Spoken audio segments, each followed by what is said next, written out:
Happy Monday, all you mentees. Uncanny Omar here from Near Mint Condition, the home of collected editions. And today, I'm going to be taking an advanced look at the X-Men, the animated series, the Adaptations Omnibus from Marvel Comics. So what else can I say but, let's go, bub.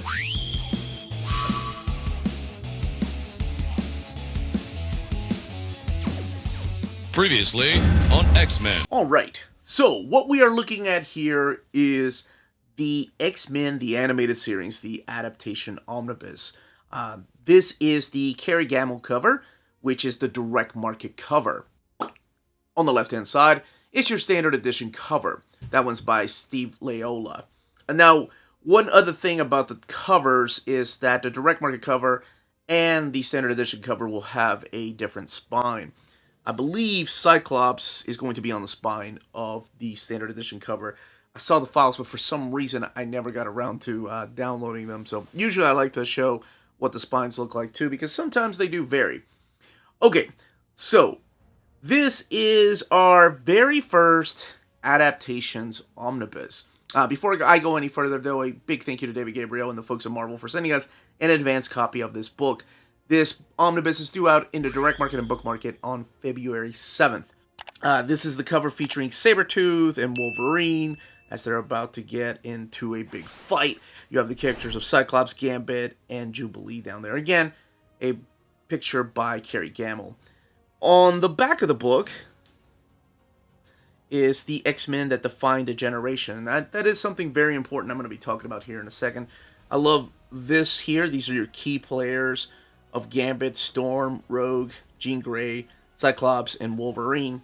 And they're using the non-ponytail Jean Grey right there, which I find really interesting because she was known to have that ponytail because the animators hated the idea of having to draw more wavy hair. So a ponytail became easier. The book retails for $125. Now, let's look at it underneath the dust jacket. X-Men, the animated series, the adaptations. This almost looks like a got X on the mind. VHS box. I like that. There's a little simplicity to it with the X-Men, the animated series logo there. This is a mouthful of an omnibus, though. The X-Men, the animated series, the Adaptations Omnibus. I guess they couldn't really call it the X-Men Adventures Omnibus, because that can get a little bit confusing as to if it's canon or not. The back of the book right here. So really quickly, let's look at the flaps here. Saturday mornings, greatest heroes. There's something special about those Saturday mornings and how they're so different these days. And I do get a kick out of when I do my Saturday morning streams at 11 a.m. People say, this is like my new cartoons that I used to get up for. It's so kind. The creators behind the stories in here. Ralph Macchio, John Herbert, Ben Herrera, and Andrew Wildman. And then over here a little bit of the behind the scenes as to what this was. Talking a little bit about the #1 best-selling comic book of all time, Jim Lee and Chris Claremont's X-Men #1. Alright, so we're going to jump in here. This, before we even open it up, is an adaptation of the animated series. So for people wondering if it's canon or not, it's not canon. It's not part of the 616 universe, or what is known as our main Marvel universe. This exists outside of that. And it has been revisited time and time again. So what you're going to be seeing in here are stories that were adapted from the animated series. So just in case, if you've never seen the animated series, or if you don't care about spoilers, I guess I'll just put a spoiler warning up there in case people don't even want to know anything about the stories and want to go completely blind because it's got the X-Men title on there. But I did want to make people aware that this is not canon. It's not the main line of X-Men comics. It is just the adaptations of the animated show.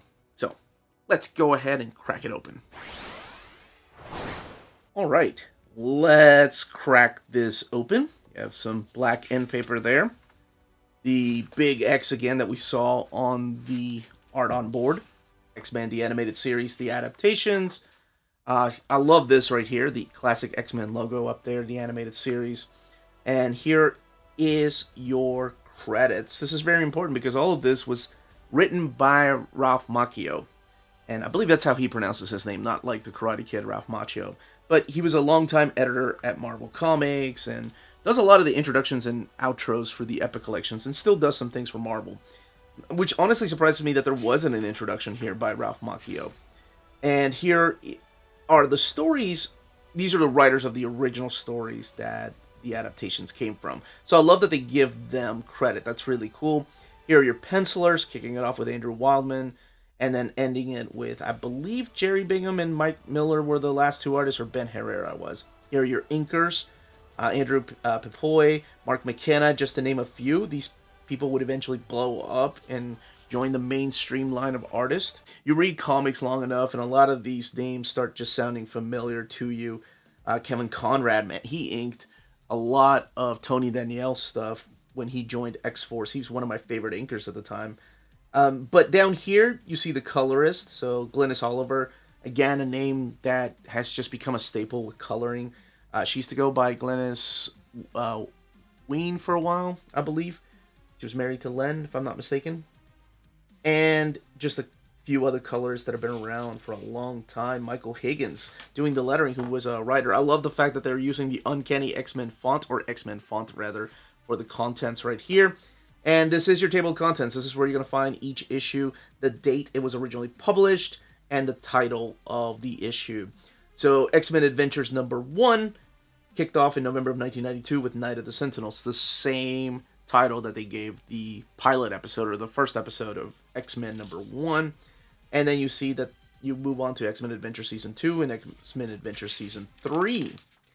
So what are the contents of this book then? This collects X-Men Adventures that premiered in 1992, 1 through 15. X-Men Adventures Season 2, 1 through 13. That was from 1994. And then the 1995 Season 3, 1 through 13.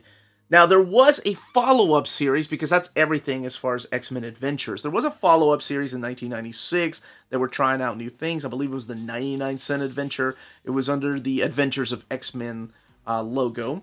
And that one lasted for about 15 issues, if I'm not mistaken. And that is not in this omnibus, but it will be collected in this trade paperback, which also has a lot of other stories revisiting this era of X-Men. It even has the same trade dress as the animated series omnibus. So the stories that are in here are not collected in this omnibus. So let's keep talking about this book. So in the fall of 1992, this little bitty cartoon premiered on Fox.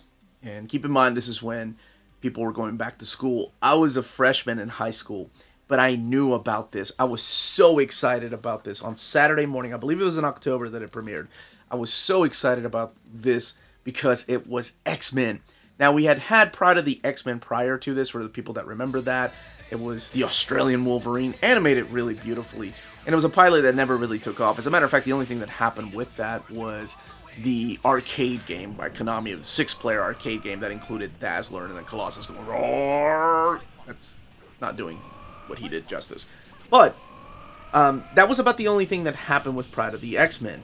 A few years later, in 1991, they decided to start making an X-Men cartoon, an ongoing series, which was so awesome. The first time I heard about it was actually during the Operation Galactic Storm crossover in Avengers. There was a letter page answering questions, and one of them was like, hey, if the Shi'ar are involved here, where the heck are the X-Men? And at the time, the answer was, well, the X-Men are busy getting ready for their premiere cartoon coming on Fox next year. And my mind was blown as a kid. I'm like, oh my gosh, there's going to be an X-Men cartoon. I told all my friends, non-comic book readers, comic book readers. Comic book readers, of course, were excited. We were like, oh my gosh, we're going to get to see the characters. We had no idea who was going to be on the team.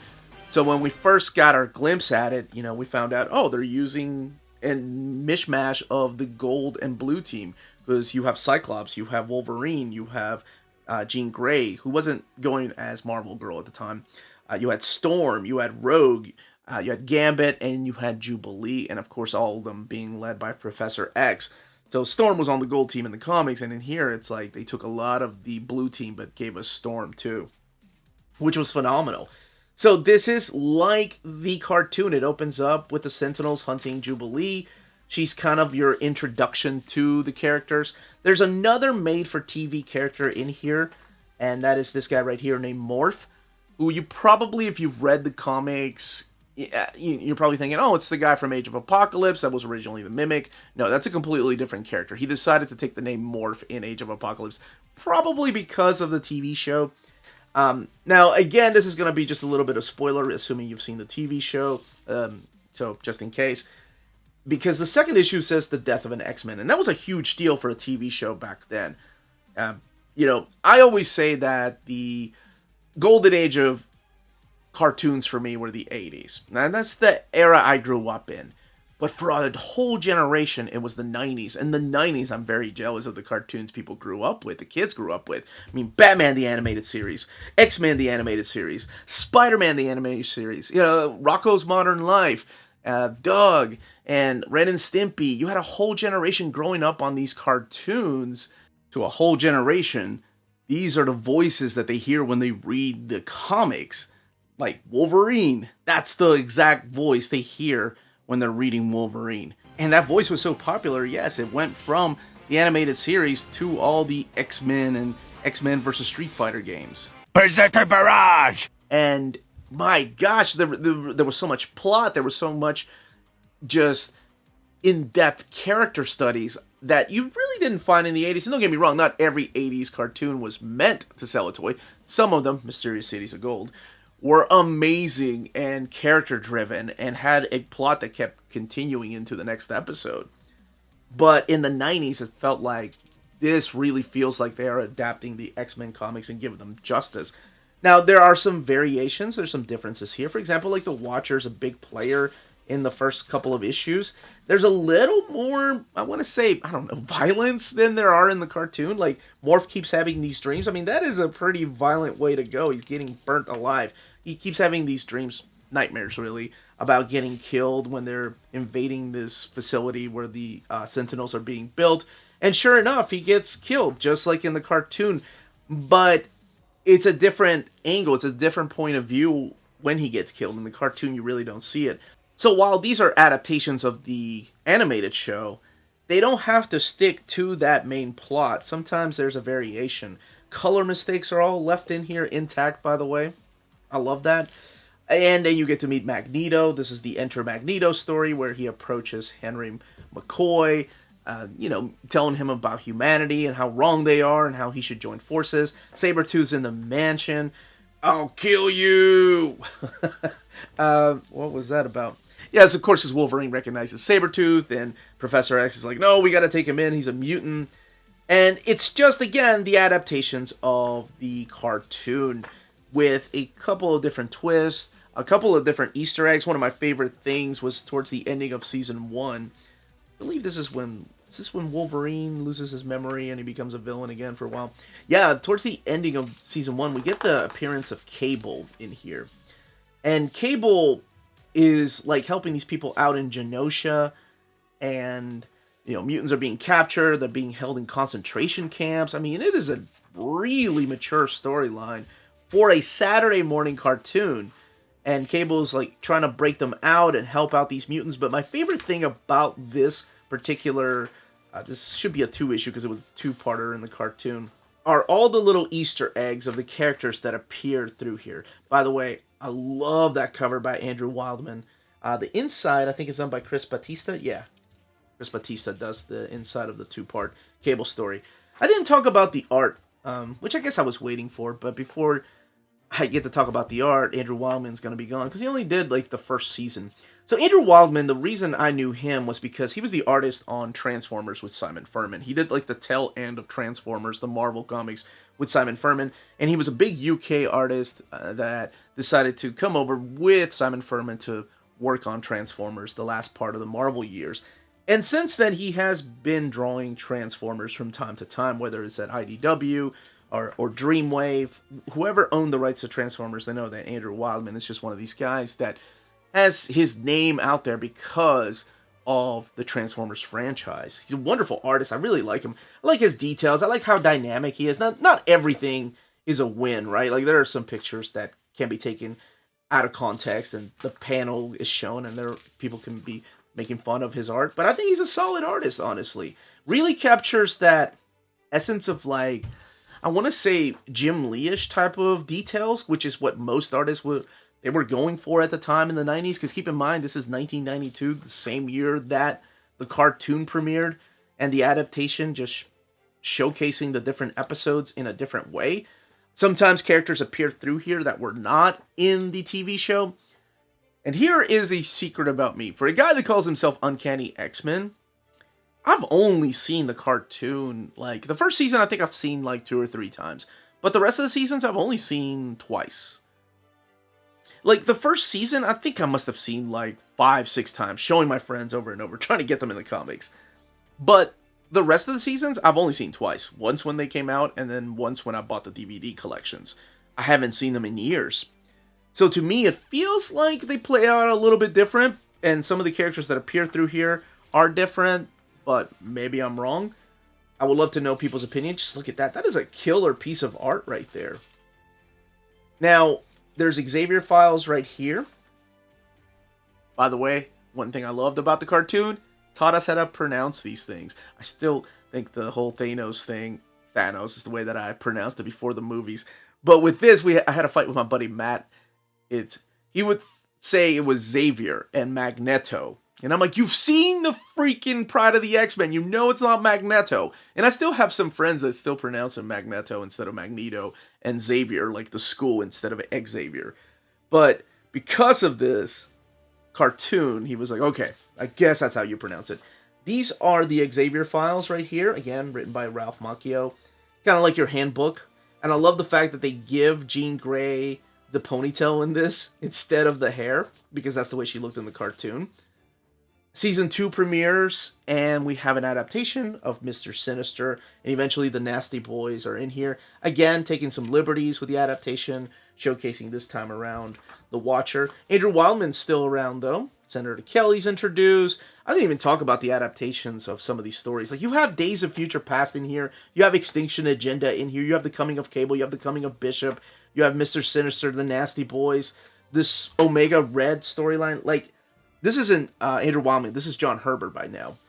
And, I mean, that is a take on that classic Omega Red Wolverine cover from X-Men number 5, I think, when they're fighting. I think it's number 5. But that right there, the detail that's going in there, this inks are by Greg Adams. This is what most artists in the early 90s were striving to be. That is a really badass picture. And you have obscure characters that show up through here. And of course, I turned a page when I'm talking about obscure characters, and it's Colossus. This Colossus making his appearance. But you have Darkstar in here. You have the characters of Alpha Flight. You know, not like household names. Forearm right here, the Mutant Liberation Front. This is the season, I think, when Professor X and Magneto are trapped on the Savage Land island for the entire season. And Apocalypse makes his move. You have Angel appear. You will have this universe's origin story of how Rogue got her powers from Miss Marvel. And then you move on. I think the finale of Season 2 was the Mojo Verse storyline. And then you get to Season 3. Now, Season 3, there are pinups in between issues sometimes, by the way. Now, Season 3, what I was going to say, they changed the art style a little bit. We go from this Jim Lee-ish type of art, and that's just what we called it back then. I'm sure it actually has a name, like this detailed, super muscular art style that the 90s is probably remembered for, to something a little more cartoony. And I want to say the change in this is probably due to the popularity of this young guy that came out of nowhere. And he wasn't the first, because there were other people that were trying to do it, but I remember him being the successfully first person to just appear out of nowhere in the pages of Marvel Comics Presents, and then Excalibur, and then Uncanny X-Men. Holy crap. Joe Madureira came out of nowhere with this anime style. And it worked. Then you see a shift in the artists that are trying to break it into comics, go from realistic, super muscular Jim Lee details to more of a cartoony anime feel to it. And like I said, he wasn't the first. Arthur Adams, Michael Golden, those guys had been there for years doing that style. But for some reason, he's the one that caught everybody's eye. So we started going from detail art to something more like this. Get the story done. It's a lot more simpler art style. And it's a lot more cartoony looking too than what we saw earlier. I believe this is the Herrera era. Did not even mean to do that. So, you see a little bit of art style like this, which is more of a simpler take on something like Mike Wieringo style or Humberto Ramos. Those guys were blowing up too in their own titles. So I love that about comics. Like, you can place yourself in a specific time and you start seeing the change in art, and you can probably point the finger at where it all started from. So in season 3 is where you get the adaptation of the Phoenix Saga, and you get the adaptation of the Dark Phoenix Saga. Then the line was canceled and again relaunched from X-Men Adventures to the Adventures of X-Men book that only lasted for about 15 issues. And again, they were trying new things, and that was in 1996. But this has all 3 of the X-Men Adventures series. Now, Adventures of X-Men, I think that one, I haven't read it yet. That one there takes stories and they do their own thing with it. Like, there's stories with Spider-Man that never really appeared in the TV show. This is the adaptation of those stories. And I think I stand here, not by myself, that outside of the comics, this is the best adaptation of the Dark Phoenix Saga, because they tried twice with the movies, and just my own personal opinion. But I think this is the truest adaptation of the Dark Phoenix Saga. Yeah, Ben Headed as the artist on this. Now, there's a little bit of extras all the way in the back. Again, you do have some pin-ups from time to time in between issues. It's really interesting to see all these stories and talk about them, because within this omnibus, we're talking about the Dark Phoenix Saga, the Phoenix Saga, X-tinction Agenda, the coming of Bishop, the coming of Cable, the first appearance of Mr. Sinister, Apocalypse, the 4 Horsemen of Apocalypse.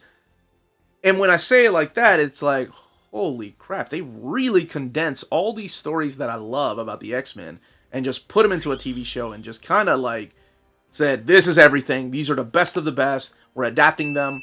And maybe that's the way people feel about the MCU now. Those aren't my stories. They should really take their time instead of putting everything in there at once. I remember the reason why I only watched it one time as it was coming out. And that was because I felt like that. I felt like, the comic books are so much better. They should really take their time developing these characters instead of just throwing all these story arcs together for the sake of just telling the most popular stories.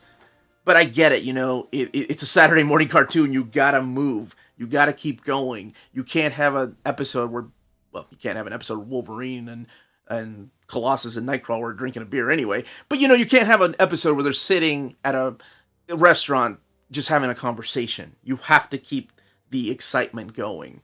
That's something that I failed to see as a kid. So, for a lot of people, though, this was X-Men. This is how they were introduced to Apocalypse. It's interesting that they color Apocalypse like this instead of his purple-blue colors that we saw in the animated show. And while it's an adaptation of the comic books, a lot of it is made up for the show. A lot of the way that Cable was introduced, Bishop was introduced, the connections between characters, the origin stories are really, really changed sometimes. But I love the fact that this got so many of my friends and people that didn't get comics. 4 of them are still reading comics to this day because of the TV show. And I know at least one of them, their first comic book was X-Men Adventures number 6, I think. 6 or 7. It's the one with Cable. Because he liked Cable in the TV show. And he got the comic book. And he still gets comics in collected edition. Collected editions more now these days than comics. But I love that. I love the fact that it did its job. At least in my life, I saw 4 of my friends that still read comics to this day because of this. Now, I was talking about the extras in the back. Let's look there. There's a little article back here about the making of the TV show. It's called The Mutant Adaptation. These are the trade paperbacks I remember seeing. I kind of wish they had done that for the front and back cover. I really like that. That reminds me of the VHSs. VHSs? Yeah, sure, that's what we called them. The tapes, baby. Yeah, I like that look. Then we have X-Men Adventures, The Irresistible Force, The Muir Island. There's 4 Horsemen of Apocalypse. I like that cover. It looks like Matthew Ryan, if I'm not mistaken. Yeah! Still got it. But I really like these. These are cool. I don't know, I remember them standing out. And speaking of cartoony art styles, Mike Wieringo. Just tell by his mouth. Yep. Terry Austin inking that. Nice. House ad here. Original cover art. And another original cover art. Now, let's talk about the binding and the paper quality in this book. 1,008 pages. This is printed at the iMac printer.